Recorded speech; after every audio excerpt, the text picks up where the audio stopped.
I need somebody help, not just anybody help. You know I need someone help. Won't you please, please help me, help me, help me. Ooh. Well, a very good afternoon to each and every one of you.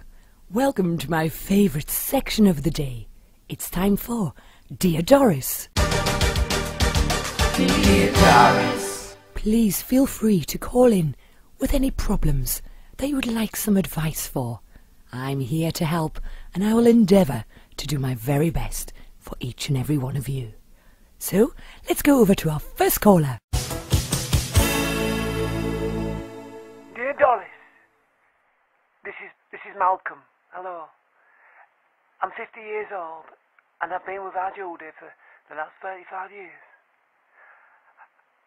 Recently, in an anniversary, we decided to spice things up in the bedroom. I tried everything, and we decided to take some Viagra. Now, a friend of mine told me about this little blue pill that you take, and it makes you hard. Now, I decided to take one, and it didn't really work. It made me hard for a little bit, but it made me want to go to the toilet most nights. So, what can I do to pleasure my missus at the age that I am? Thanking you. Well, Malcolm, thank you very much for your call. It was very interesting and slightly worrying at the same time, but firstly, let me congratulate you on your anniversary. I hope you have many more happy years together, and hopefully my advice will ensure such a thing does happen. Now, your lovely lady, is she of the similar age? If so, why don't you try getting some of that lovely jelly stuff? And then you could rub it and nurture it in her special flower. Nurturing will help things blossom. Also, I find a special device that I came across, quite literally, at an Aunt Summer's party. It's called a rancid rabbit. It has batteries, and it's self-cleaning. And low maintenance, and I'm sure your lovely lady will appreciate the extra sensations that may happen through this device. But don't stress, things will come hard to you very shortly.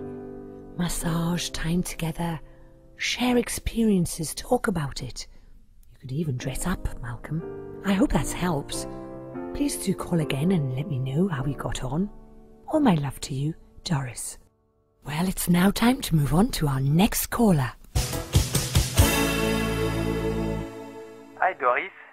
I saw my father kiss another woman at a party my parents had a few years ago, and it was really passionate. I've kept my mouth shut all this time, but I still think about it. I feel so guilty. Should I tell my mother? This is Jean-Charles Dupont from France. Why, thank you, for your call. I do understand totally the guilt that you must be feeling carrying this heavy burden with you for the past 2 years. But please, take my advice from me. Let sleeping dogs lie. No good will come out of you saying anything, trust me. Only 5 years ago, my uncle's brother's son's nephew, George, I recollect his name was called, committed an adulterous crime. Once at a party, he put his hands down the waitress's pants. It was awful. Such a scandal at the time. So much so, he was racked with so much guilt, he shot himself in the head twice. And his lovely wife, Eileen, we used to call her Come On Eileen, she now lives on the streets. She's a vagabond. She drinks meths from a brown paper bag and is covered in cat hair. So please, keep this secret to yourself, as no good will come from it. Thank you. I hope that helps you. My love with you always.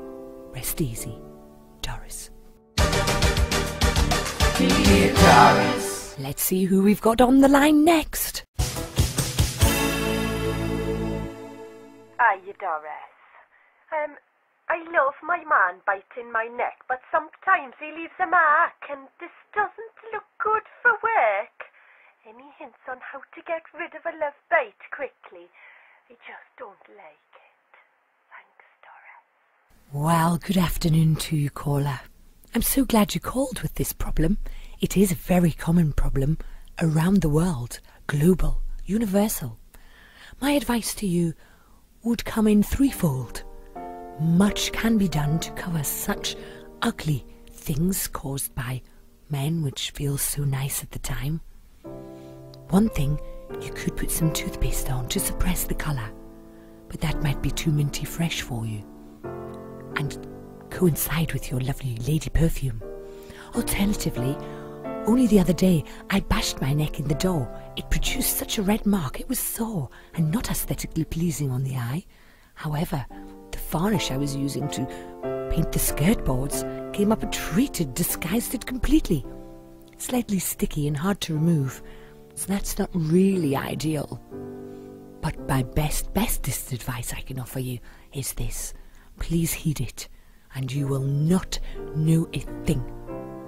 Go to Primani and buy yourself a delightfully coloured scarf, one that will suit your working uniform. You can get them for 99p these days. How delightful. Alternatively, if you love your husband so very, very much, why don't you just ask him to kiss you in a place that nobody else can see? If you know what I mean. You could kiss below the neckline, above the waistline, below the waistline, and nobody need know you're covered in red marks. Do you see what I mean? I know you do. I wish you all the luck in the world with your suction problem. Bye for now. Love always, Doris. I wonder what delightful problems are in store for me on my next caller. Hello, is that dear Doris? Doris, I've recently moved in with my uncle, but I got a bit of a problem because he's an alcoholic. All he does be drinking all the time, and I decided to move out, but the nights were so cold, and all I had was a piece of paper to keep me warm. I'm wondering what your advice would be for a young person on the streets to get back into some kind of home. If you have any advice for young people like me. Thank you. Thank you for calling me, homeless hobo. I can truly help you in this certain situation. I've been there myself. I have. 15 years ago, I was evicted from my house for not paying the council tax and rent and water rates. It was a very sad time. I lost my pussy. My dog ran away, and my husband ran off with a milkman called Bob. So I was homeless. I dwelled on the streets. I roamed around through the day with only a piece of paper to keep me warm as well. It was one of the local newspapers, and it was quite a good read. Had a very fascinating section on the horoscopes, which inspired me. It really did. I'm a Pisces, you know. If you're Pisces too, then this advice will be invaluable. Living on the streets is not so bad, homeless hobo. You don't have to pay rent, council tax, water rates. People throw money at you, and you can go into some soup kitchens. I went into one particular one. It was in London. It served the most divine soup. Yellow split pea and courgette. Filled me up for 3 days. Or alternatively, you could go to the YMCA. They do have beds, and they can try and help you get back on track into the real life. But do not worry. Look at me. I'm successful. I live in a lovely warm house, 4 bedrooms. I have 3 cats and a hamster. And I have all the money in the world. So one day, homeless hobo, all that might be yours too. Hang in there. And remember, dental hygiene. Always brush your teeth if you can. Bye-bye now. Bye-bye, Doris. So, listeners, unfortunately it has come to the end of my favourite section of this hour, dear Doris. But don't be too despondent. Save all your problems for next week, and I'll open up my heart to each and every one of you yet again. But always remember my special mantra: a problem shared is indeed a problem halved. So until next time, enjoy your week. Ta-ta for now. Your friend, Doris. Doris.